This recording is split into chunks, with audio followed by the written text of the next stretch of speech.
So here is the raw version, and here is the plugin version. That's pretty amazing. Here's the raw. Hardware. So within the realm of hardware gear out there, there's a lot of options, and a lot of them tend to steer more towards the traditional roles of things that we've come to expect from normal studio gear. So different kinds of compressors, different kinds of EQ, utilities like de-essers, preamps, lots of different categories. And then once in a while, there's something that tends to stick out from the pack and do some pretty unique stuff. So stick around and watch this video. I'm going to show you a pretty cool piece of gear, as well as the software emulation, which has just recently come out. I think we're going to have some fun exploring it.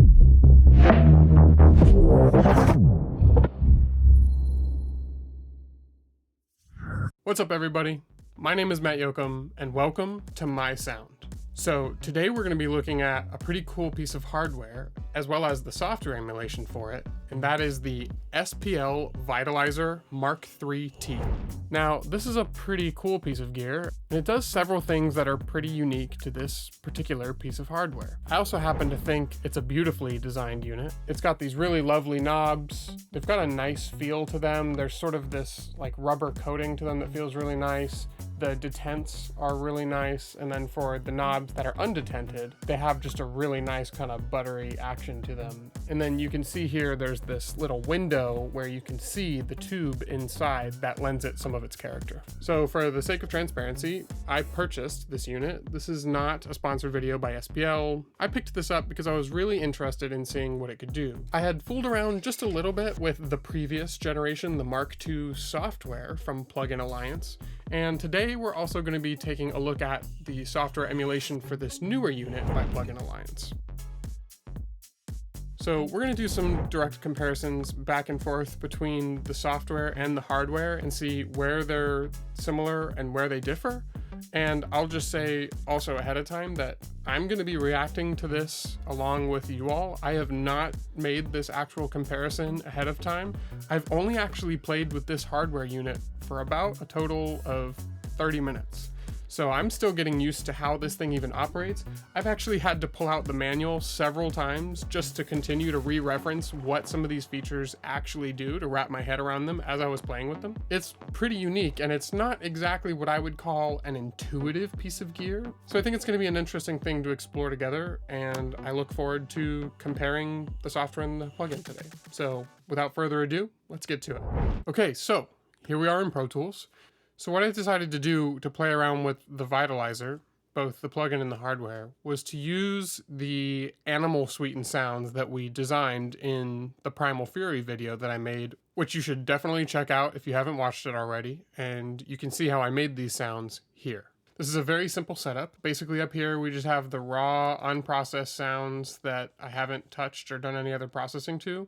I've also added just a handful of other sounds to the end here, which were not made in the animal processing video, just to see how those would react as well, to give some variety. The second track here is going to be the plugin version of the SPL Vitalizer. I've got the size increased here, which is a nice option that Plugin Alliance gives. I'm doing the trial version of this plugin, and who knows, if I really like it, maybe I'll pick it up after this.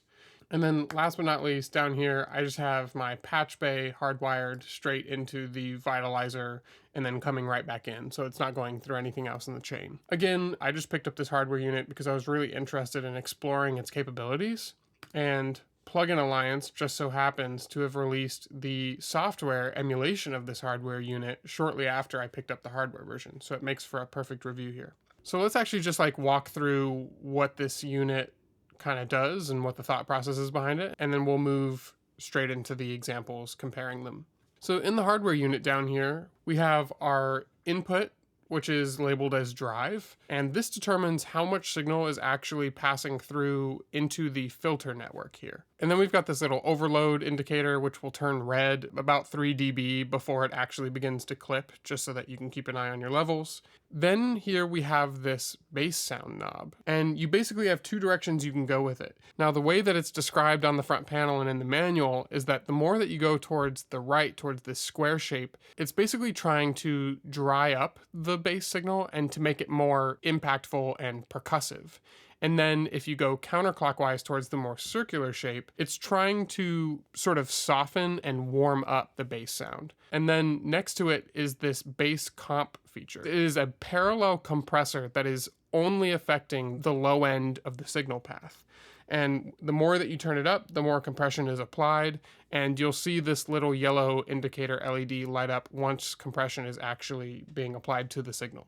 Next is this mid-high tune setting. And you use this to basically determine your starting frequency. And another really sort of unconventional thing that SPL does is they'll put all the lower frequencies on the right side, and then as you turn it counterclockwise, you're actually going up the frequency spectrum. So it definitely takes a little bit of getting used to and a bit of mental gymnastics to like make sure that you're going the right direction with that. But basically it's described in the manual as being a broadband shelving filter. And the way that I hear it working when I was testing it is it basically attenuates some of the harsh mid frequencies, but it also does this really interesting thing where it opens up the bass portion of the spectrum as well and sort of allows more low end to come through in an interesting way. Then for this parameter, we have the process amount. Then we have this LC EQ, which is a passive coil capacitor style of EQ. And basically what this is doing is it's almost acting like a disperser, where the more you turn it up, the more it essentially is spreading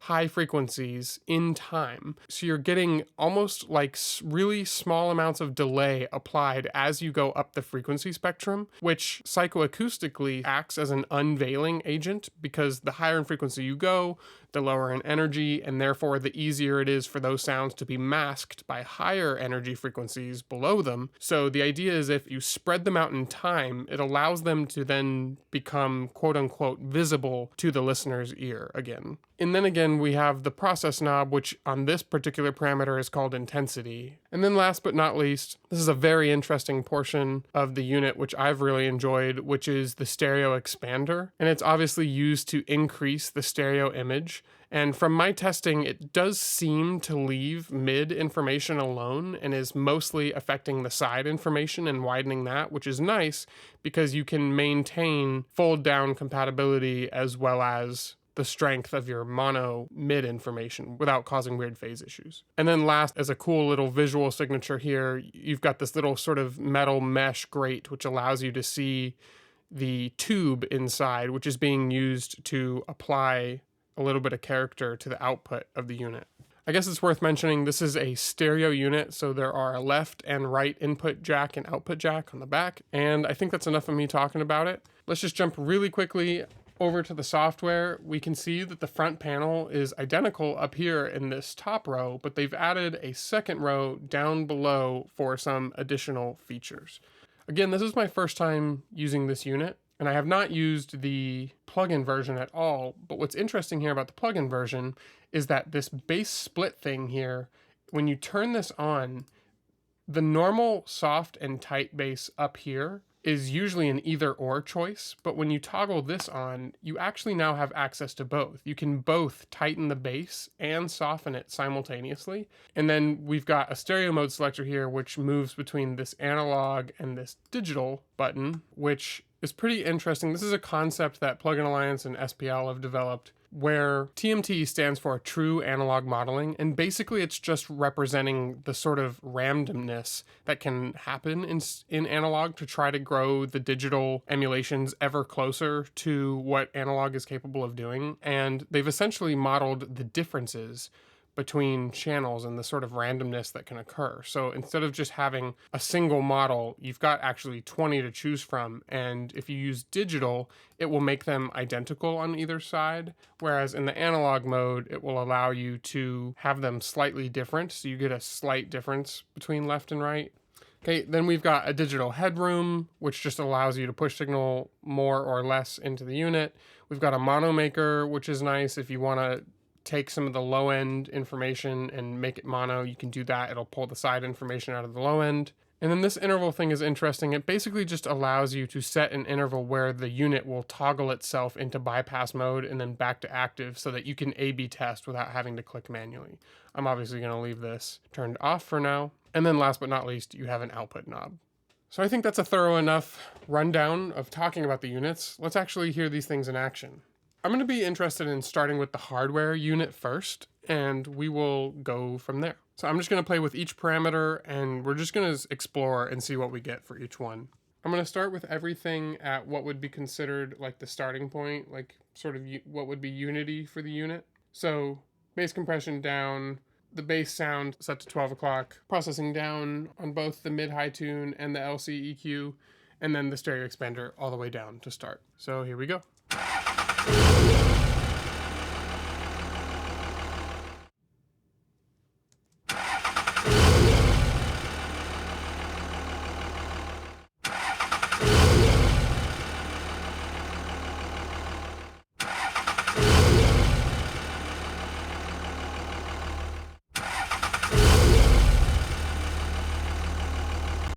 So already you can hear, this is something interesting, when I turn the bass sound towards softer, it definitely, this is the mode, when I lean towards soft, is the mode that makes the bass become the most pronounced.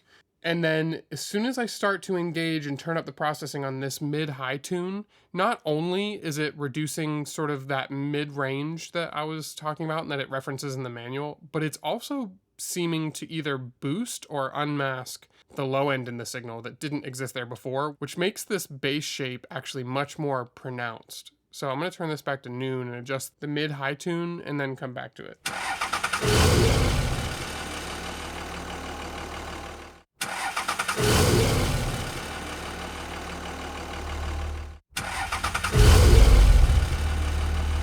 Like the low end is huge now. Let's try the tight side. That feels a bit more controlled.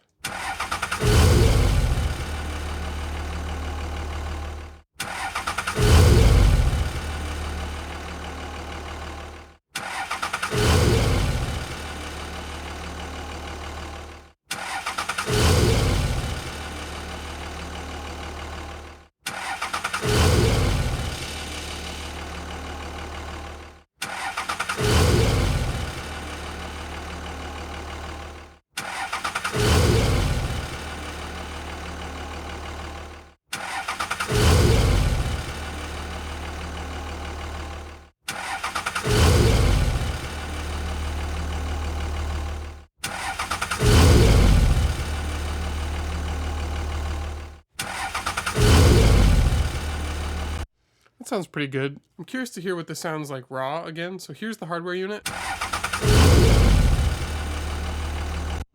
And here it is raw.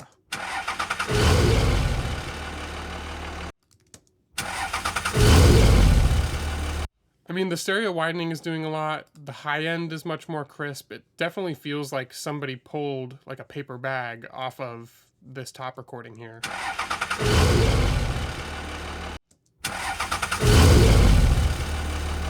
Those highs are probably a little too crispy, but this sounds like the hi-fi version of this sound, which is pretty interesting. Now, I'm going to match this top row of settings to what I just did on the hardware unit here. So let's see where we wound up. I'm really curious to A/B.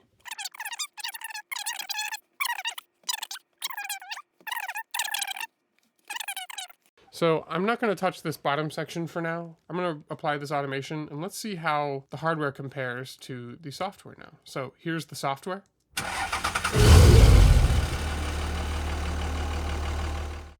Here's the hardware.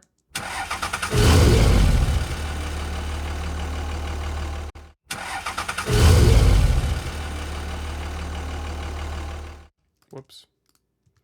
So software. I'm going to toggle back and forth between the software and the hardware. So keep a lookout here for the solo buttons, top and bottom.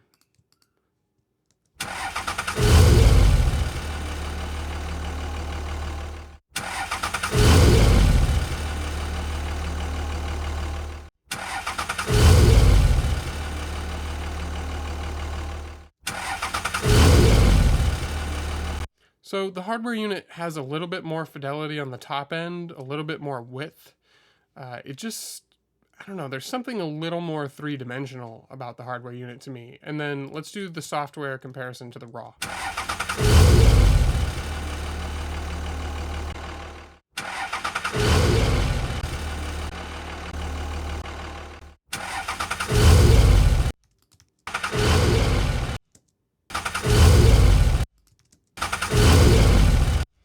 Yeah, it's pretty interesting. I mean, the plugin is significantly better than the raw version, but I think the hardware takes the cake in terms of the fidelity and the depth that I'm getting out of it. Here's our next sound. I'm gonna reset everything to Unity each time, by the way. So here's our raw sound. And let's start with the plugin this time.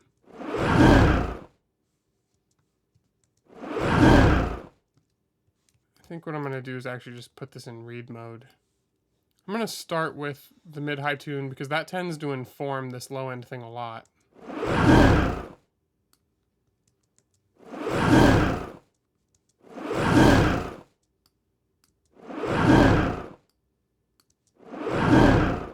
You can hear when I turn it up, it's really squashing those mids. And when I bring it down in the frequency spectrum, it's opening them up. So it actually appears that this is sort of, it says that it's taming the harsh mids, but it definitely becomes brighter when I do it lower in the spectrum, and it becomes duller when I go higher in the spectrum. So when it says that it's shelving, it's probably shelving downward to everything below this frequency range.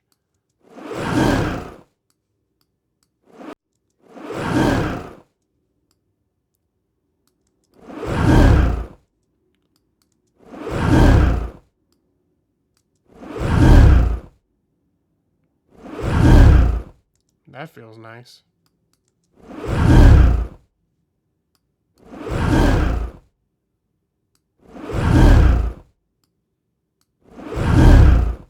Here, we'll try to choose some easy to match numbers on the hardware unit. So we'll do like 4 and 7. The LCEQ, let's see what this is doing.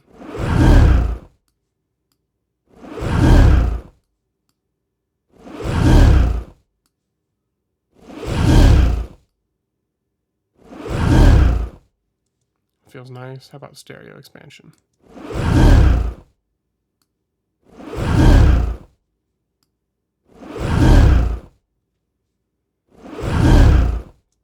That feels interesting.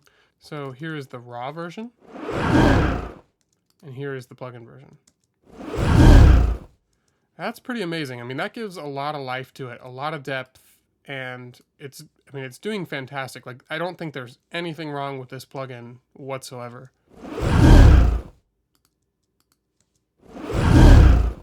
Shows that we're clipping the output, but I'm not hearing it. So to me, the red means it's working. All right, let's match these settings on the hardware unit.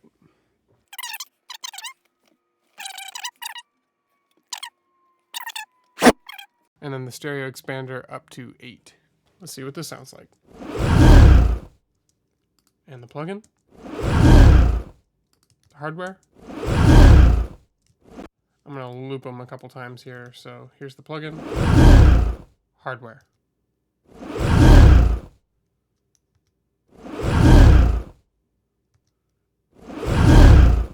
These are pretty close. Again, just a slight more amount of depth, a little bit more top-end fidelity, a little more sparkle from the hardware unit.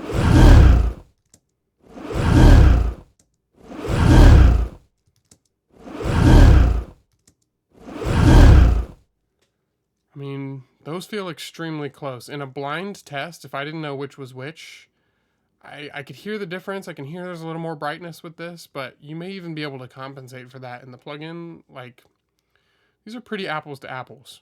So let's go to the next example. All right, here's our raw unfiltered sound. And let's start with the hardware unit again on this one.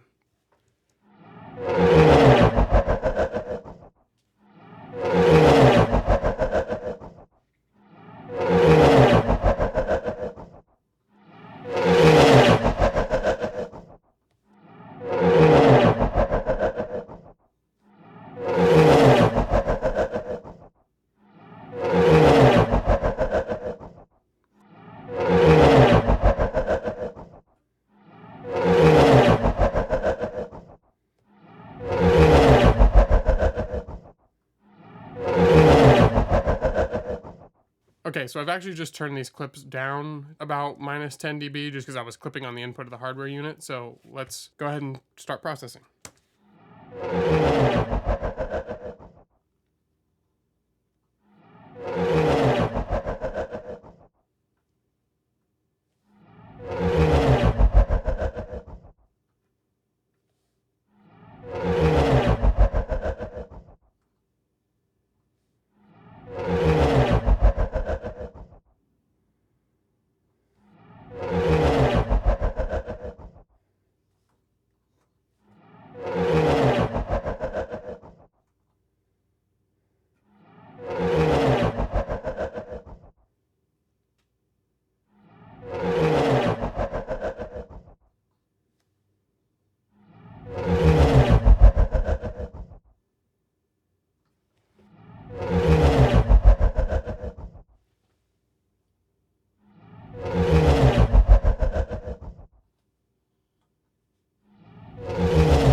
Okay, it's so I'm still definitely exploring like how this unit reacts to different things. Sometimes it does pretty much exactly what I'm thinking it's going to do.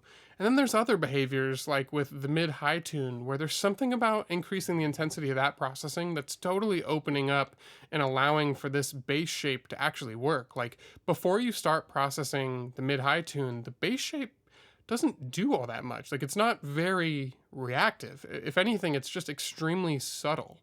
So again, this hardware unit is sort of interesting, and I feel it just needs a lot of time to be explored. I'm sure over time I'll figure out how to shape things quickly and get exactly to where I'm going, but for now I'm sort of stumbling across some happy accidents.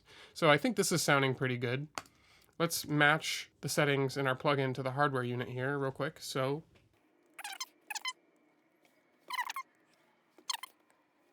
one thing I will say that I do really enjoy about this is that it is certainly causing me to just use my ears. Like I'm having to listen for every little change, and I'm not just relying on what I know to be preset numbers or the best starting point.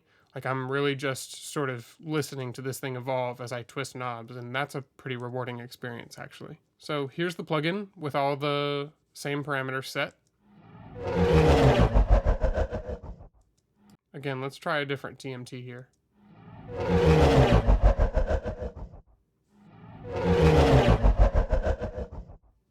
And now let's hear the hardware. I'm going to play the plugin first and then the hardware.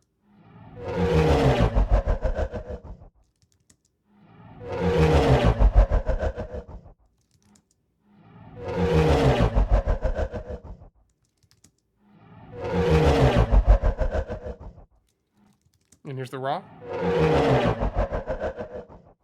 I gotta say, I mean, I designed these sounds in the Animal Sweeteners video, and they sounded okay to me there, but once you run it through this thing, it just feels like I mean, it is sort of what the unit claims to do. It just unmasks things. It pulls like cellophane off of the top of your sounds and suddenly makes them sound just brighter and more alive.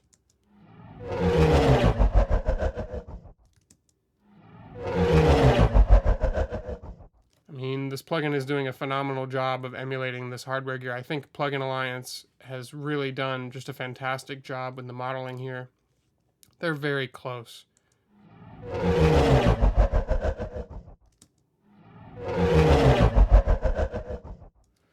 Again, there's like a slight amount more depth when it reaches the low lows and the high highs when you're in the hardware unit, but the plugin is doing a phenomenal job of keeping up.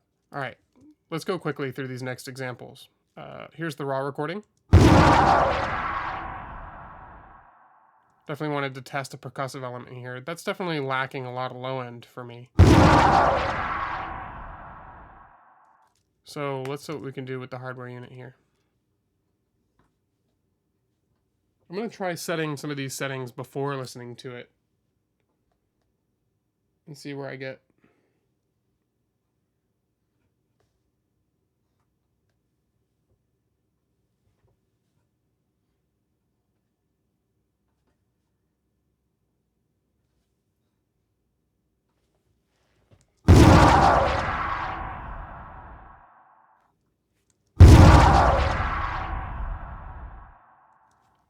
I'll say it's interesting. For the bass sound, it describes this clockwise motion towards the square side to be tightening and percussive. And I think it is, but it's pretty subtle. When you go to the soft side, it's really acting sort of like this big low boost. But in a round, pleasant way. Like I enjoy the sound of that on that side.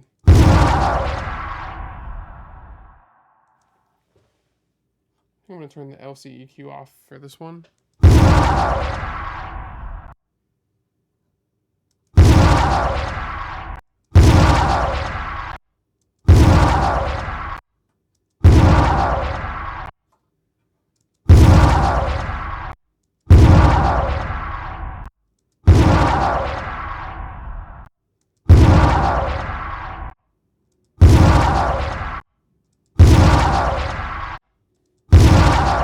So as I turn this mid-high tune to the right, it gets significantly brighter on the right side. So I guess it's probably an easy way for me to mentally remember is it's mid-high. So as I turn it to the right, it's more high frequency. As I turn it to the left, it's more mid. That's probably not what they had in mind, but it's just sort of a mental way of me to remember exactly what this thing is doing.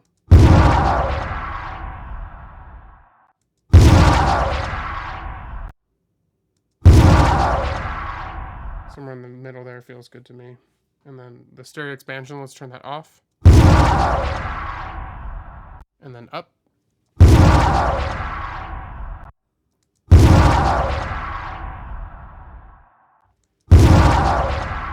All the way up, why not? All right, let's match that to the software. Okay, so here's the hardware unit again. And here's the plugin. So that's interesting. Oh, you know what? I forgot to turn the drive down on the plugin to about -5, because this is a pretty loud sound. In fact, I'll probably just turn all these down 2 dB. Give a little bit more headroom here. So here's the hardware unit again, and then I'm going to play the plugin.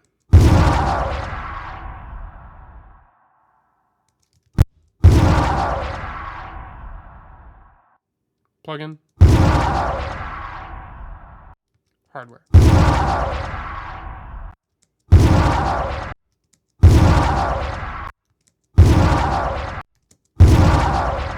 Definitely a little bit more depth in the hardware unit there.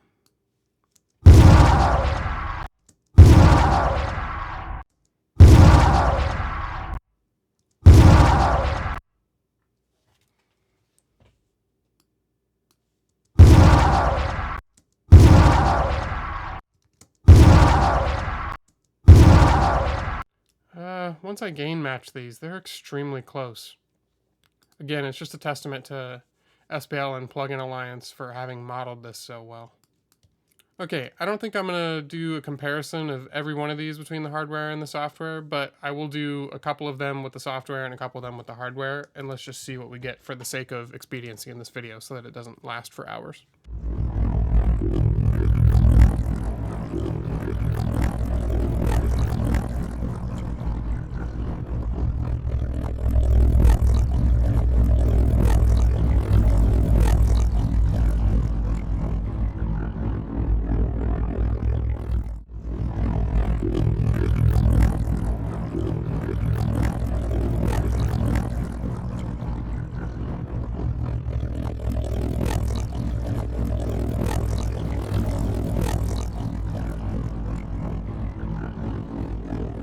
So what's interesting here is you can hear the sort of delay that I was talking about that's being introduced into the high frequency here, especially in this recording. There's this sort of liquidy high frequency element that comes through in this recording. And when you turn the LC EQ all the way up and then you increase the intensity, you can hear that top end almost starting to delay or smear a little bit. So here's a little section with it all the way off. And then all the way up.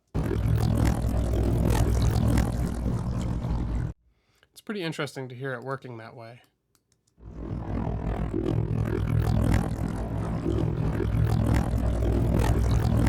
I didn't realize I already had my stereo expander all the way up.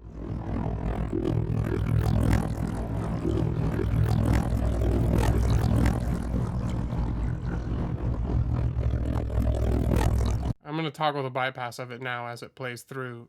This particular sound has already got quite a bit of stereo, like an interesting stereo field to it, so I'm only doing a little bit of that on here.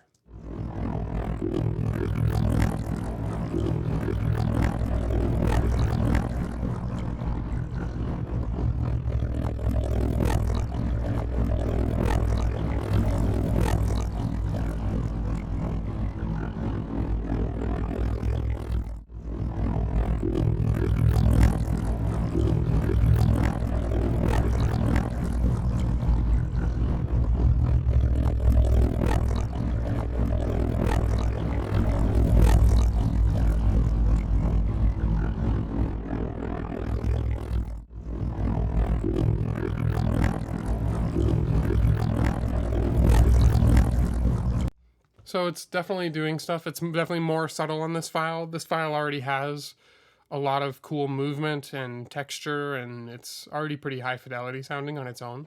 But this is definitely doing some interesting stuff to it. So next I'm going to switch over to the hardware unit. This is sort of a low-end crackly thing. This was for a movie, and if you can see in the description here, it's sort of what you would picture sort of being in like a hellish, volcanic, sort of underworldly place. So here is this file, and I'm just going to play over here with the hardware unit. I'm going to set everything back to Unity, and here we go.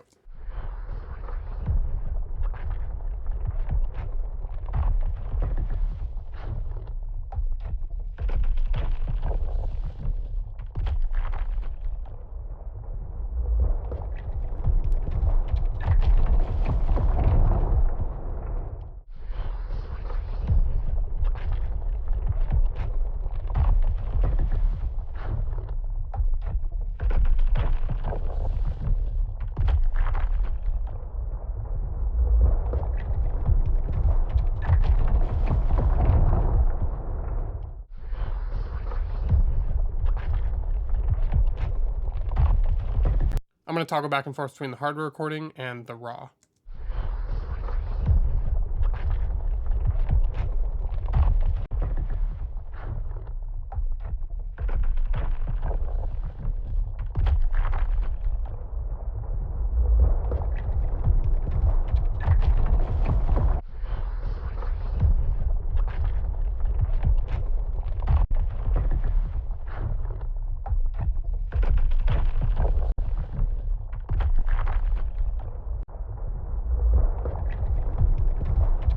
Definitely pulling out a little bit more of the high detail with that high processing. So next is a sound that I made for Secret Level. This was sort of a Canon reload sequence. So I'm going to try the hardware on this one again, because I enjoy twisting the physical knobs. Okay, so here we go.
And just remember, it's okay that I'm seeing this little red LED flash. That's because this gives me a 3 dB warning, so it doesn't necessarily mean that I'm clipping, and I'm not hearing distortion coming out of the unit, so I don't really mind that it's flashing at me. So this is sounding pretty good to my ear. It's maybe a little bright. Turn down the intensity of the LC EQ. That sounds pretty cool. I gotta say, this stereo expander is probably my favorite part of the unit. I mean, honestly, I'm enjoying this sort of bass thing after the... Honestly, I'm enjoying the whole unit, if I'm being honest. It's pretty fun to play with. And here's the raw. Man, it just somehow makes these original files, which sounded good to my ears before, sound a little lifeless, a little dull. And that sounds pretty great. Okay, the last one I'll do both the hardware and the plugin just so we can get a good final comparison. So this is another weapon that I made for Unreal Tournament and Secret Level. This was a gravity gun. This is like these robot slaves basically have to break up Earth using these like shock waves out of this jackhammer sort of thing. So here's what this sounds like raw. Okay, so we've got sort of that power up, the chugga chugga power up there, and then the low end impact with that tonal tail. All right, so let's set everything to Unity here on the plugin, and let's have a play around with it.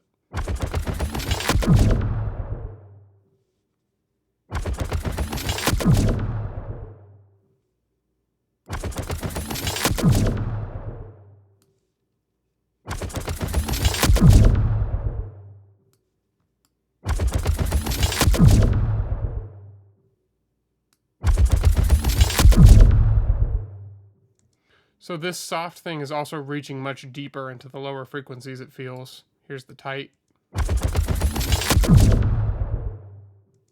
versus the soft. So if you're listening on headphones or speakers, there's a pretty significant difference between the two. You're definitely not going to catch this coming out of an iPhone or a laptop. It feels a little too much, like it's adding mud.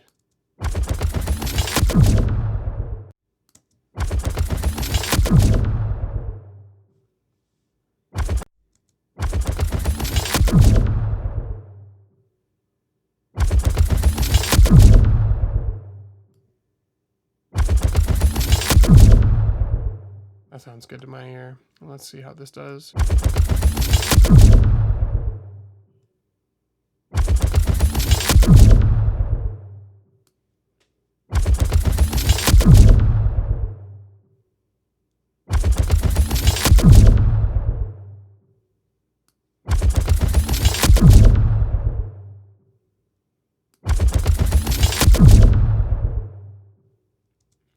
All right, that sounds pretty cool. So here's the original raw recording again.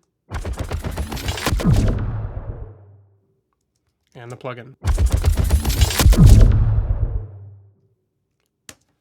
As you can see, I'm running the trial version of this, but I think I'm gonna have to go pick up a copy to take with me when I'm only able to work digitally, because this is pretty fantastic. Okay, here's the hardware unit. I'm gonna match these settings real quick.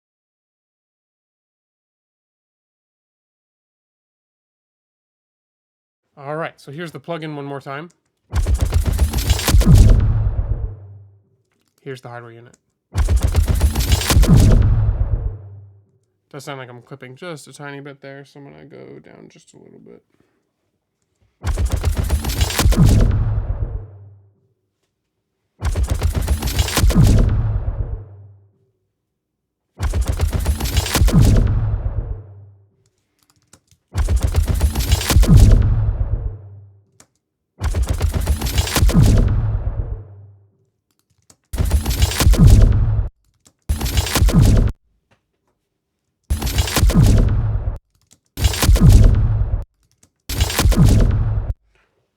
Now, this is a really interesting one. I'm going to turn the tightness all the way up on this and the bass comp down. The low end sounds fuller in the plugin on this one, which is very unusual and pretty interesting. So here's the plugin, and here's the hardware.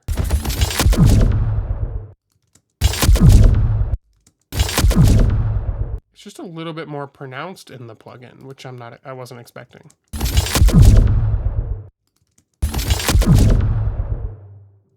So that's pretty interesting. Let me match them exactly. So bass comp all the way down, bass soft sound, or bass tight turned all the way up in the plugin. Yeah, there's definitely low more end information on the plugin. Oh, well, okay. Maybe that's why. I'm doing about 2.5 dB of gain reduction on the hardware. Yeah, now they match. Okay, so operator error in that particular case. If I set them both back to Unity.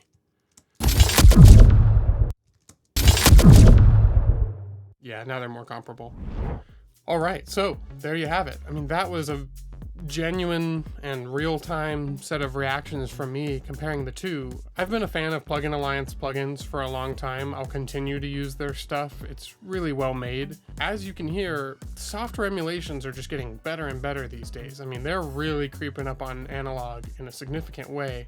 And I don't know how much their TMT, the true analog modeling approach is actually affecting the output of the sound here, or if it's very, very subtle and maybe we wouldn't be able to tell the difference, but whatever they're doing it right. I absolutely recommend picking up the SPL Vitalizer plugin from Plugin Alliance. Here it is on their website. I know that these guys run specials and sales all the time, so definitely be on the lookout for that to be able to pick this thing up. I'm going to be playing a lot more with it, as well as the hardware unit. I think it's really interesting, and it definitely does this sort of unmasking and unveiling thing that I haven't heard another unit do quite this way. And there's definitely a learning curve there, and I mean, you sort of saw me go through it in real time, trying to learn exactly what it is that's happening when you're tweaking these knobs, but it does cause you to listen in a critical way, and that's something that we could all use more practice at anyways. So I hope you enjoyed this comparison. Let me know what you thought down in the comments. What did you think between the hardware and the software versions? Please be sure, as always, if you haven't already, subscribe to the channel. Thank you for being here, and I'll catch you on the next one.